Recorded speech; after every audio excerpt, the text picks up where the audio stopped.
is a men's basketball rivalry, and another chapter is added in Athens tonight. It's the Bobcats and Zips.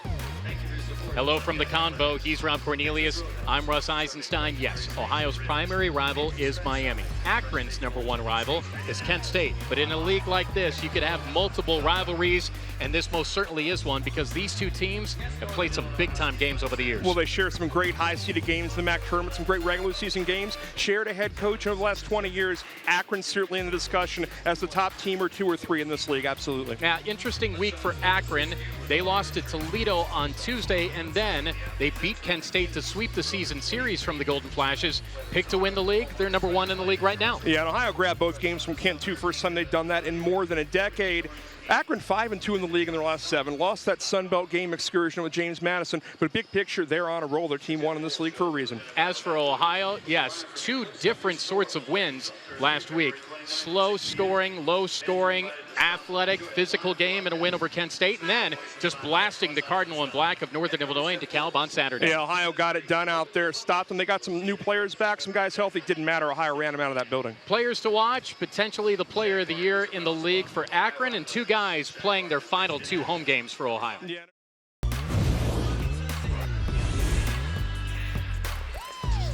The Ohio-Miami basketball rivalry turns 213 games old today. It's the Bobcats and Redhawks from Athens. Hello from the Convo. Welcome into Southeast Ohio. He's Rob Cornelius. I'm Russ Eisenstein. Yes, 213 all-time meetings. Ohio has 117 wins. The Bobcats have painted the recent rivalry run green and white, 7 of the last 10 and 21 of the last 25, but this is the pinnacle of MAC rivalries. Yeah, these two schools invented the league. 182 miles separate them, and this game is always scheduled here in Athens. And for these two ball clubs, same record, 11-10 and 5-4. Miami's beaten Akron and Kent State back-to-back. Ohio over the Golden Flashes and then over Buffalo. Yeah, similar spots, mid-league in the standings, and meeting each other head-to-head. This is for seeding. This is to get to Cleveland. As for players to watch, a couple of game changers. It's the midway point of the Mid-American Conference season. It's the Bobcats and Bulls. It's Ohio and Buffalo from Athens. Hello from Southeast Ohio. He's Dave Cicutti. I'm Russ Eisenstein. Yes, midway point of the MAC season. Ohio 10-10, 4-4 in the league. Momentum made away with that win at Kent State for the first time since 2014, trying to roll it along in the return to the Roundhouse on Richland. Boy, they accepted the challenge up in Northeast Ohio, Russ. To come away with one of those wins, especially the Friday night game, was really impressive. What I was really impressed, though, was Jeff Bull's team, was the toughness they showed in both games. Forget about the loss. They came back on that Friday night to come away with a big win. As for Buffalo, it's just strange to see the Bulls in this position after so much winning over the years. 2 wins this season, and just 5 of the 17 losses have been by single digits. Well, we're still trying to figure this basketball team out, and it takes some work. We've tried here in the last couple days. You got a new coach, first-year coach. You got a new staff that he has. He's got a new culture he's trying to develop. Boy, that's a lot for a first-year coach trying to figure it out. And then you got to come on the road to the Convocation Center on a tough game here for them. As for the players that DC is going to say that you should see, a scorer and rebounder and a knockdown shooter.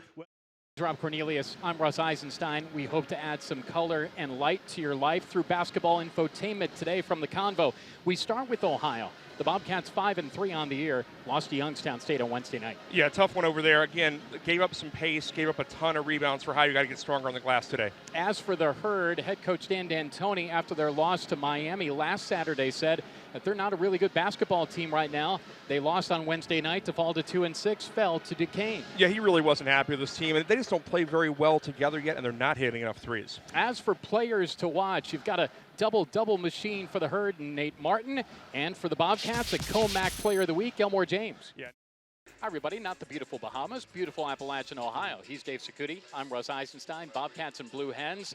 Note out of the top for Ohio. Head coach Jeff Bulls will not be on the sideline today, out because of COVID, and so therefore it's coaching by committee. Yeah, I think so, Russ. And when you think about it, you want your head coach on the bench, but Jeff has prepared his staff well. So I don't think there's going to be any problem. They're going to have to make sure they all understand when it gets tight in the game, who's going to make that final decision, though.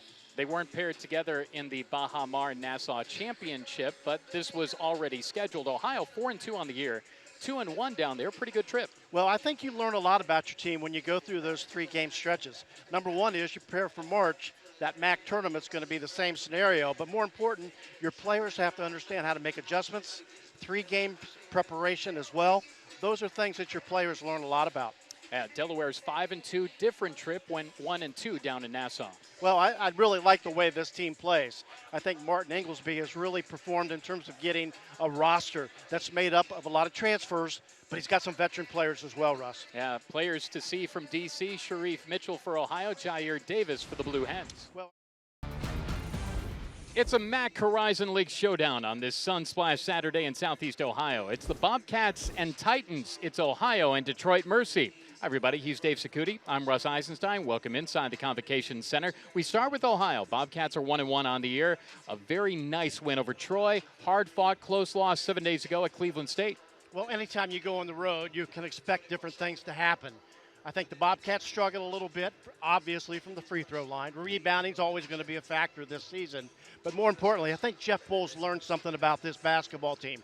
We'll talk about that later, but I think more importantly, he had 7 days to get them ready for this afternoon. Yeah, as for the Titans, first 2 games far different than Game 3. Blown out in the first 2, but went down to Ole Miss and had a shot to win at the Horn, lost by just 1. Well, don't let the 0-3 record fool you, folks, because obviously this team is very talented. They did everything last weekend except win the basketball game. They needed to make sure they made a couple extra shots. They didn't get it done. But 6-year coach Mike Davis, a talented coach. He's got talented players as well. 2 hard-working players to watch. Jaden Stone for Detroit, and for Ohio, it's Sharif Mitchell. Well,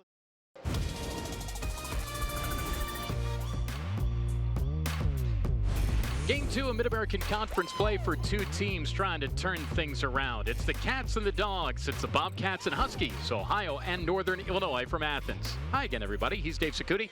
I'm Russ Eisenstein. Welcome to another Saturday in the Mid-American Conference. Welcome inside the Convocation Center at Ohio. All right, 2 teams with the exact same mark, 6-7 and 0-1. We start with Ohio. The Bobcats have lost 5 of the last 6, and they were taken down by Toledo on Tuesday night. well, you know, Russ, it's probably too early in the season to talk about a must-win.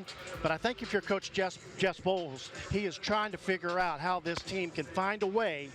You can't lose. You got to find a way to be better, be a little more efficient, and find ways to get this team humming. As for the Huskies, they had a high at the start of non-conference play, and then they cooled off at the back end of non-con play. They were zapped by the Zips of Akron on Tuesday night. They've lost 6 of the last 7. Well, Coach Burno's team has played at a high level in terms of the matchups they've had. They are one of the top teams in the Mid-American Conference, strength of schedule. But anytime you go on the road in the Mid-American Conference, folks, you really got to buckle it up because anything can happen. All right, DC's got 2 players in Star Watch that could really fill it up. Well,